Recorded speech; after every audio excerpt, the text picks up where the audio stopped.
Break के बाद रुक करेंगे यूपी बुलेटिन की ओर, जिसमें बात होगी प्रयागराज की, जहां रेल पुराने पक्के घाट पर सरस्वती सामाजिक सेवा संस्थान की ओर से 177वें स्वच्छता अभियान का आयोजन किया गया। साथ ही बात होगी भदोई की, जहां वैध हथियार के साथ 2 शातिर चोरों को पुलिस ने गिरफ्तार कर लिया है। ऐसी तमाम खबरों पर विस्तार से डालेंगे नजर।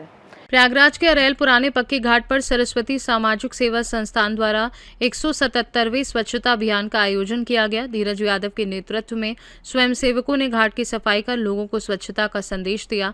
इस दौरान घाटों को साफ रखने, स्वच्छ भारत अभियान से जुड़ने और सार्वजनिक स्थानों पर सफाई बनाए रखने की अपील की गई। अभियान में कुंवर तिवारी, मनीष पांडे, सहदेव चौरसिया, ऋषि दीक्षित सहित कई लोग मौजूद रहे। गंगे हर हर गंगे। मैं धीरज सरस्वती सामाजिक सेवा संस्थान का सदस्य। मैं आप सभी लोगों को यह बताना चाहता हूं कि यह संस्था 2018 से फील्ड में काम कर रही है। जैसा कि इस संस्था का मेन उद्देश्य है स्वच्छता अभियान, रक्तदान करना, गरीबों को कंबल बांटना और तरह तरह की सहयोग राशियां भी, आर्थिक मदद भी हमारे संस्था के प्रबंधक सचिव आदरणीय कुंवर जी तिवारी जी के नेतृत्व में चलता रहता है। जब भी किसी को भी आवश्यकता पड़ती है तो इनका हाथ सर्वप्रथम आता है अपने साथियों के लिए, दीन दुखियों के लिए। मैं आप सभी लोगों से यह निवेदन करता हूं कि आप लोग भी इस परिवार से जुड़िए और इस परिवार का हिस्सा बनिए, क्योंकि जब हम और आप एक दूसरे के कंधे से कंधा मिला के चलेंगे तभी एक परिवार की तरह, जो है हमारा सरस्वती परिवार, एक परिवार की तरह खिल रहा था। एक समय था कि इतनी भीड़ थी कि लोग देखते थे तो दिल खुश हो जाता था। आज हमारी जो है टीम थोड़ा सा न जाने किन्हीं कारणों की वजह से या कुछ व्यस्तता होने के कारण से लोग नहीं आ पा रहे हैं। मैं उन सभी भाइयों और बहनों से भी फिर पुनः निवेदन करता हूं कि सरस्वती परिवार में उनका हार्दिक स्वागत और अभिनंदन है। एक बार फिर से सरस्वती सामाजिक सेवा संस्थान परिवार में अवश्य पधारें और जो है स्वच्छता अभियान का कार्यक्रम, इसमें पूर्ण भागीदारी निभाएं। यह कार्यक्रम महीने के दूसरे रविवार और चौथे रविवार को चलाया जाता है और यह पूरे इलाहाबाद जिले में चलाया जाता है। कोई ये नहीं है कि सिर्फ अरेल में ही हम लोग चलाते हैं। जैसे कि मेरा कार्यक्रम अभी कुछ दिन पहले जो है चक्रमाधव मंदिर पे चला, आज बेणी माधव मंदिर पे चला, सुलटंकेश्वर मंदिर पे चला, नागवासुकी मंदिर पे चला, सोमेश्वर महादेव मंदिर पे चला और जो है क्या बोलते हैं राम सागर में है वहां पे भी कार्यक्रम चला और पद्म माधव मंदिर, सुजावन देव मंदिर में भी चला। ऐसे तमाम तरह की हमारी संस्था काम करती रहती है, लोगों को जागरूक करती रहती है। मैं पुनः आप सभी लोगों से यही चाहूंगा कि शिकायत नहीं, सुझाव दीजिए। जय मां गंगे, हर हर गंगे। प्रयागराज से सीनू संवाददाता डीके मिश्रा की रिपोर्ट। वित्तविहीन शिक्षक महासभा उत्तर प्रदेश की भदोई इकाई के पदाधिकारियों ने शनिवार को मुख्यालय पहुंचकर मुख्यमंत्री के नाम संबोधित ज्ञापन एडीएम न्यायिक वीएन सिंह को सौंपा। शिक्षकों ने सेवा शर्त, वैधानिक सुविधाएं और जीविकापोर्जन के लिए मासिक मानदेय की मांग उठाई। ज्ञापन सौंपने वालों में प्रदेश उपाध्यक्ष कृष्ण मोहन यादव, मंडल अध्यक्ष धनंजय उपाध्याय, जिलाध्यक्ष अनिल कुमार, महासचिव हरीश चंद्र यादव सहित बड़ी संख्या में वित्तविहीन शिक्षक एवं कर्मचारी मौजूद रहे। आप लोग मुख्यालय आए हैं, क्या है मामला? हम लोग वित्तविहीन शिक्षक संगठन के लोग हैं, वित्तविहीन शिक्षक महासभा। आप देख रहे होंगे इंटर स्तर तक बिना सरकारी अनुदान के 1986 से जो विद्यालय चल रहे हैं जिनमें शिक्षक कर्मचारी काम कर रहे हैं। एक योजना आई थी, अनुदान देना प्रारंभ किया था सरकार 71 में और 1986 में आकर के बंद कर दिया, यह कह करके कि अभी धनाभाव है, अग्रिम 2 साल के लिए योजना बंद की जा रही है। आप निजी स्रोत से विद्यालय चलाइए, प्रयोगात्मक आधार पे है और 2 साल तक चलाइए, इसके बाद यह अस्थायी नहीं होगी। लेकिन 86 से आज 2026 में हम लोग 40 साल हो गया, योजना बदस्तूर जारी है। हम लोगों का कोई सुनने वाला नहीं है, हम लोगों का ये अधिकार है, फिर भी कोई सुन नहीं रही है सरकार। और 2016 में 200 करोड़ रुपए जो कार्जन पर मासिक मानदेय मिला भी, उसके बावजूद भी वो एक खिलौना बन के रह गया, 1 साल के बाद प्रतिबंधित हो गया। ये दोनों योजना आने के बाद आज सरकार के पास इतना धन है, हर जगह आप गाँव में देख रहे होंगे जल कल, घर घर जल लग रहा है, ये सब कूड़ा वाला घर, ये तमाम योजना ऐसी बन रही है जो उसका कोई मतलब नहीं है। और इस पैसा बिदबीन के लिए जो शिक्षक है वो मर रहा है, बच्चे मर रहे हैं। और जब एजुकेशन कमजोर होगा तो देश का भविष्य क्या होगा। इसलिए हम लोग शिक्षक अधिकार यात्रा के माध्यम से हर जनपदों में जा रहे हैं और जिलाधिकारी के माध्यम से हम लोग माननीय मुख्यमंत्री को अपना प्रेषित कर रहे हैं मांग पत्र, और शिक्षकों को संवाद कर रहे हैं कि शिक्षक जब वो अपना हाथी हो। आगे की रणनीति क्या होगी? आगे की रणनीति है कि अगर हम लोग ये सरकार नहीं सुनती है तो आप तो इतिहास गवाह है कि चाणक्य ने जब जान लिया कि सरकार या कोई भी सत्ता एकदम मद में हो गई है, नहीं सुनने वाली है, तो एक छोटे से बालक के उंगली को पकड़ा और सत्ता को परिवर्तन कर दिया। पूरे प्रदेश में 3.5 लाख से ऊपर हम लोग शिक्षक हैं और हम लोग अब तय कर चुके हैं कि जो होगा सो होगा, मरता क्या नहीं करता। अगर ये सरकार नहीं सुनती है, मानदेय नहीं देती है, निसंदेह हम लोग इसके खिलाफ ईंट से ईंट बजाने का काम करेंगे। भदोही से सीनू संवाददाता जयशंकर यादव की रिपोर्ट। भदोही की संयुक्त पुलिस टीम ने शनिवार को 2 अंतर जनपदीय शातिर चोरों इमरान और शाकिर उर्फ अंडा को गिरफ्तार किया। आरोपियों के कब्जे से 2 तमंचे, 2 जिंदा कारतूस, 2 खोखा, 4.84 ग्राम हेरोइन, 3 मोबाइल फोन और 3,600 नकद बरामद किए। एसपी अभिनव त्यागी ने बताया कि औराई थाना क्षेत्र के माधो सिंह स्थित एक भारतीय स्टेट बैंक ग्राहक सेवा केंद्र में 11-12 जुलाई की रात छत की जाली तोड़कर 4.80 लाख की चोरी हुई। सीसीटीवी फुटेज के आधार पर मुकदमा दर्ज कर जांच शुरू की गई। मुखबिर की सूचना पर माधो सिंह रेलवे स्टेशन के पास चेकिंग के दौरान पुलिस ने मुठभेड़ के बाद दोनों आरोपियों को गिरफ्तार कर लिया। अपराध व अपराधियों के खिलाफ चलाए जा रहे अभियान के क्रम में थाना औराई एसओजी व सर्विलांस टीम को एक बड़ी सफलता प्राप्त हुई है। कल रात्रि मुठभेड़ के दौरान 2 शातिर अंतर्राज्यीय चोरों, जिनका नाम इमरान पुत्र बाबू एवं शाकिर उर्फ अंडा है, इनको गिरफ्तार किया गया है। ये दोनों अभियुक्त मेरठ जनपद के रहने वाले हैं तथा इनके ऊपर कुल 19 से ज़्यादा अभियोग पंजीकृत हैं।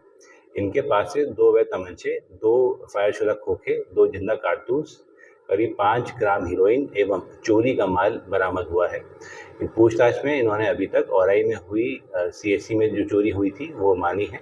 इनसे और पूछताछ की जा रही है, अगली विधिक कार्रवाई की जाएगी। भदोही से सीनू संवाददाता जयशंकर यादव की रिपोर्ट। मुरादनगर स्थित सामुदायिक स्वास्थ्य केंद्र में टीबी उन्मूलन अभियान के तहत चयनित क्षयरोग मरीजों को पोषण पोटली वितरित की गई। कार्यक्रम का उद्देश्य मरीजों को बेहतर पोषण उपलब्ध कराकर उनके उपचार में सहयोग देना। इस दौरान स्वास्थ्य विभाग के अधिकारियों, चिकित्सकों, सामाजिक संगठनों के प्रतिनिधियों और कर्मचारियों ने भाग लिया। मरीजों को नियमित दवा के साथ पौष्टिक आहार के महत्व की भी जानकारी दी गई। अधिकारियों ने कहा कि जनपद को टीबी मुक्त बनाने के लिए सभी वर्गों की भागीदारी जरूरी है और ऐसे प्रयास मरीजों के स्वास्थ्य सुधार में महत्वपूर्ण भूमिका निभाते हैं। जी गुप्ता जी, मुरादनगर के स्वास्थ्य केंद्र पर आज पोषण पोटली वितरित की गई है। कितने मरीजों को न्यूट्रिशन किट दिया गया है? हमें कल सूचना प्राप्त हुई थी यहाँ से स्वास्थ्य केंद्र से कि हिमानी अग्रवाल जी आ रही हैं और हमें 10 पोटली बांटने के लिए कहा गया था। और हम जो भी काम कर रहे हैं अपने जिलाधिकारी के निर्देश पे कर रहे हैं। जो हमारे रेड क्रॉस के जो अध्यक्ष हैं वो माननीय डीएम साहब हैं और आज का जो कार्यक्रम है इसमें संयोजन मिला हमें रोटरी क्लब गाजियाबाद ग्रेटर का। हालांकि उनके अध्यक्ष नहीं आ पाई हैं अपने किन्हीं कारणों से। वहाँ क्लब के उपाध्यक्ष वीरेंद्र अरोड़ा जी यहाँ उपस्थित हैं। मैं उनका आभार प्रकट करता हूँ इस कार्यक्रम के आयोजन के लिए। और लोकेंद्र जी यहाँ मौजूद हैं, डॉक्टर समानिया जी हैं, रेड क्रॉस की वो टीम है।